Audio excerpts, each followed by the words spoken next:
Fala, nação atleticana, tudo bem com vocês? O meu nome é Luiz, sejam bem-vindos ao canal Palavra do Atleticano. E no vídeo desta segunda-feira nós vamos falar sobre 5 bons jogadores das categorias de base do Atlético Paranaense que nós não vamos ver na Copa São Paulo por conta de um erro de planejamento da diretoria. Então fiquem comigo que logo depois da vinheta a gente volta para falar tudo sobre esse assunto.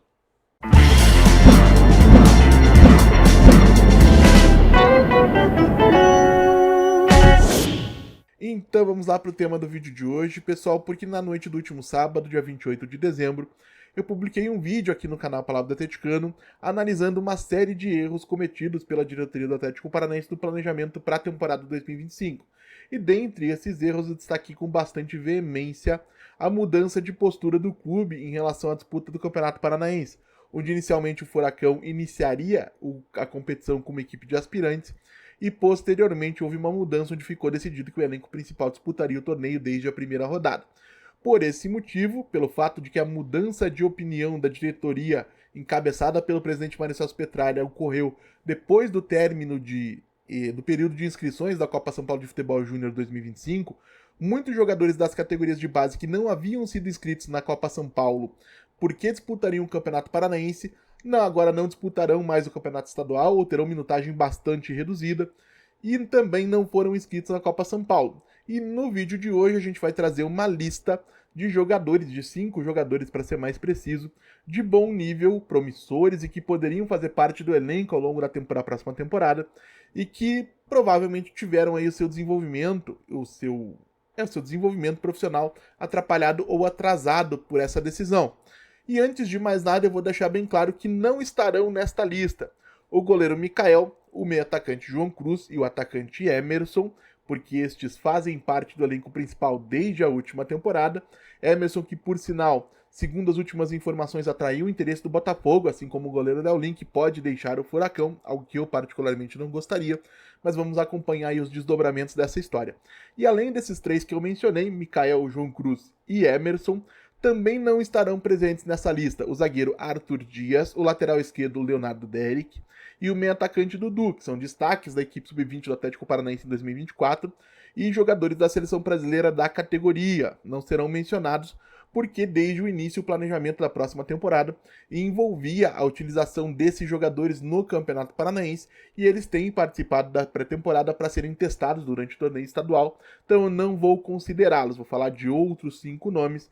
E para começar, ou já vou começar trapaceando a minha própria lista, eu vou citar 2 jogadores na 5ª posição, que são o zagueiro Marcão, um defensor alto, forte, sem deixar de ser veloz, com boa capacidade de saída de jogo, que tem sido uma referência no sistema defensivo do Atlético nas categorias de base, não é de hoje, e que tem inclusive uma passagem rápida pela equipe principal, Ele jogou uma partida durante o ano de 2024, e que se tivesse tido a oportunidade de disputar o Campeonato Paranaense, eventualmente poderia se consolidar com uma sequência e até se tornar uma opção de elenco para a próxima temporada, assim como pode acontecer com o Arthur Dias, por exemplo.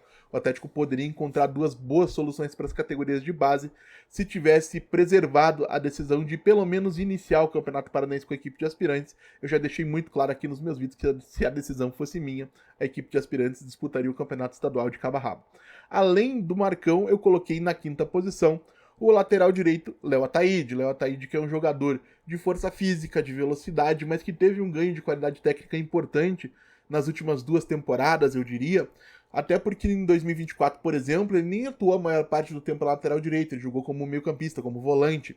Então acabou precisando se envolver mais com a bola, desenvolvendo uma maior capacidade de passe, de leitura de jogo. Conseguiu realmente se tornar um jogador mais interessante do que aquele lateral, aquele portento físico que tinha pouco tecnicamente a oferecer, que era o que eu enxergava no Léo Ataíde uns 2 ou 3 anos atrás, mais ou menos. E numa posição, a lateral direita, onde o Atlético realmente precisa de opções. A gente tem uma indefinição em relação à continuidade do Leonardo Godoy, mas a tendência é de uma saída. O Maddson não teve o contrato renovado, deve deixar o clube assim que estiver clinicamente recuperado da lesão que sofreu na última temporada. E nesse momento, o único lateral direito de fato que o Atlético tem no elenco é o colombiano Raim Palacios, recentemente anunciado, foi contratado do Fortaleza, lá do futebol da Colômbia. Esses são os 2 jogadores que eu coloquei na 5ª posição, e coloquei na 5ª posição justamente porque são mais experientes e acho que poderão ter um pouco de espaço no Campeonato Paranaense, de repente podem até não ser tão prejudicados por essa mudança de comportamento da diretoria, mas eu particularmente gostaria de vê-los mais tempo em campo do que fatalmente eles terão. Na quarta posição, eu mencionei Fábio Lucas que é um zagueiro que também pode atuar como lateral direito, um bom defensor, fisicamente competente, bom também com a bola nos pés, versátil, né? Pode jogar como zagueiro e lateral, e que poderia se tornar uma opção para a lateral direita do Atlético ao longo da temporada, da mesma maneira que o Léo Ataíde. E além disso, acho que vale uma menção honrosa para quem gosta de um lateral mais agressivo, mais veloz, mais de linha de fundo, com mais capacidade de cruzamento. O Atlético tem no João Gomes, por exemplo, um lateral que é muito veloz, muito agressivo, bons cruzamentos. Poderia se tornar uma opção um pouquinho diferente em relação àquilo que oferece o Raim Palácios, por exemplo. Acho que existe uma proximidade muito grande em relação àquilo que o João Gomes faz do lado direito, com aquilo que faz o Leonardo Derrick do lado esquerdo. Então são laterais realmente bastante ofensivos. Na terceira posição, né, o João Gomes foi um extra, foi uma menção honrosa. A gente tem o Sorriso, que é um extremo, né, um ponta, que pode jogar por qualquer um dos lados. A maior parte das vezes que eu vejo ele jogando é pelo lado esquerdo, mas que é um ponta muito veloz, forte fisicamente, com boa capacidade para enfrentar os defensores adversários no 1 contra 1 e com uma boa capacidade de definição. Tanto é que ele foi o terceiro artilheiro do Atlético na campanha do Sub-20 no Campeonato Brasileiro da última temporada, onde o Atlético foi semifinalista, né? Foi eliminado pelo campeão Palmeiras. Palmeiras que acho que hoje é referência praticamente ao concurso em relação a categorias de base no futebol do Brasil. E aí, atrás e à frente do Sorriso, mesmo ele sendo ponta, somente o Emerson como artilheiro absoluto da equipe, e o nosso número 2 aqui nessa lista, que é o Felipe Schiquetti. Felipe Schiquetti é um meio atacante ou um atacante com bastante mobilidade, bom primeiro contato com a bola, bem talentoso, bom passe, boa leitura de espaços para aparecer na área e finalizar, um jogador bastante competente também batendo pro gol, não é à toa que normalmente ele figura entre os artilheiros do Atlético nas competições, e um jogador de quem se esperava muito e que já não é de agora, tem recebido muito pouco espaço da equipe principal.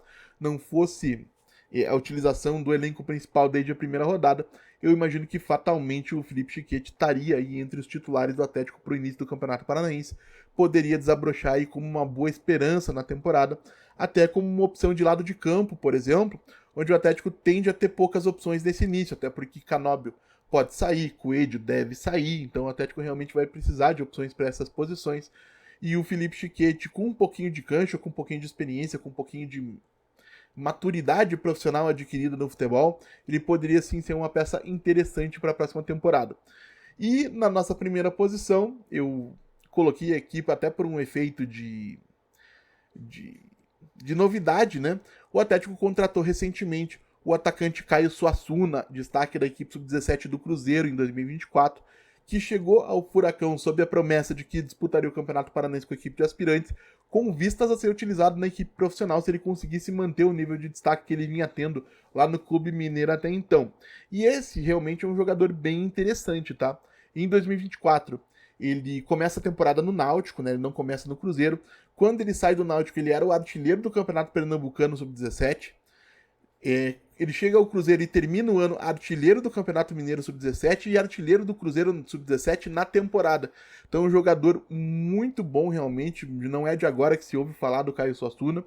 Pode se tornar um ativo muito importante para o Atlético, poderia ser uma alternativa para uma posição onde o Atlético tem pouquíssima profundidade do elenco nesse momento, que é a centroavância, né? O Gonzalo Mastriani deve sair, o Pablo está afastado, o Lucas Diório não sabe o que é uma bola, né? Mesmo que você apresente para ele uma fotografia. Então o Caio Suassuna poderia sim realmente se apresentar como uma alternativa viável, lógico, caso ele conseguisse corresponder no Campeonato Paranaense. E antes que eu me esqueça, pessoal, eu preciso fazer um agradecimento especial ao Gabriel do Nascimento, torcedor atleticano que durante algum tempo foi responsável pelo perfil Piaz do Caju no Twitter, né, sobre as categorias de base do Furacão, e que colaborou de maneira importante com a elaboração do roteiro desse vídeo, com informações e opiniões sobre os meninos das nossas categorias de base. Então, muito obrigado ao Gabriel. Tô deixando a arroba dele aqui na descrição do vídeo, então se você puder, siga lá, dê uma força para ele. E fica então registrado também o meu convite para que ele volte mais vezes. Eu sempre destaco aqui a importância das categorias de base para o projeto esportivo do Atlético e poder contar com a colaboração de alguém que acompanha de maneira tão entusiasmada a base do Furacão sempre seria aí muito importante, muito bem-vindo. Então, gente, arrematando, o que eu estou dizendo com o vídeo de hoje Não é que todos esses jogadores se consolidariam e se tornariam peças importantes para o Atlético ao longo de 2025, caso o clube disputasse o Campeonato Paranaense com a equipe de aspirantes.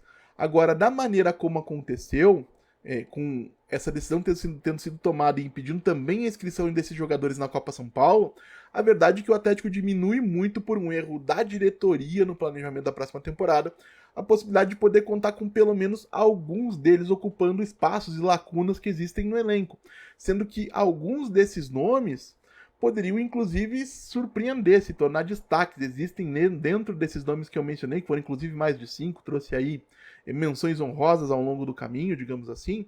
Alguns desses nomes realmente são jogadores em quem se tem muita expectativa, o potencial enxergado em alguns deles é muito alto, como é o caso do Chiquete, por exemplo, e como é o caso também do Sorriso. Além, lógico, de Dudu, Léo Derek, Arthur Dias, jogadores que realmente devem aparecer no elenco ao longo da temporada. E isso, gente, é muito prejudicial. Eu já falei aqui mais de uma vez, eu vou sempre fazer o papel de chato. O Atlético não é o dominante economicamente no cenário do futebol brasileiro e sul-americano. Ele arrecada muito menos do que os seus principais concorrentes. E para quem se vê num cenário como esse, poder revelar de maneira consistente bons jogadores a partir das categorias de base é uma excelente maneira de você encurtar a distância em relação aos principais competidores. E o Atlético tem falhado miseravelmente nisso, não é dessa temporada e não é da temporada anterior. Já faz alguns anos que o Atlético acabou sucateando as suas categorias de base pela falta de um planejamento mais claro, pela falta de uma estrutura para permitir a transição desses jogadores do futebol de base para a equipe principal.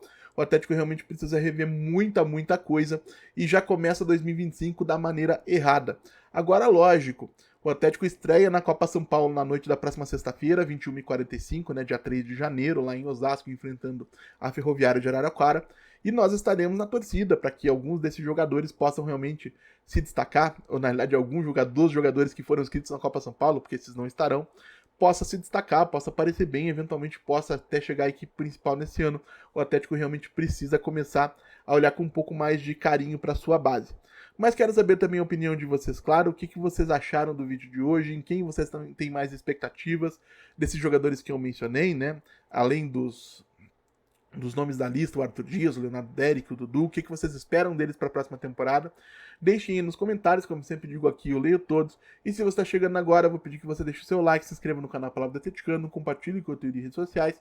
E se você conhece, gosta e quer e pode apoiar o meu projeto aqui no YouTube, fica o convite para que você conheça o clube de membros do canal Palavra do Atleticano, onde por uma quantia mensal simbólica de R$ 4,99 você tem direito a acessar um grupo de WhatsApp exclusivo para membros, para poder interagir comigo diretamente e falar sobre o Furacão, prioridade no recebimento de respostas nos comentários deixados nos vídeos aqui do canal, além de acesso a conteúdos exclusivos. E então é isso, gente. A gente volta a falar do Atlético Paranaense amanhã aqui no canal Palavra do Atleticano. Muito obrigado mais uma vez pela atenção de todos e até a próxima.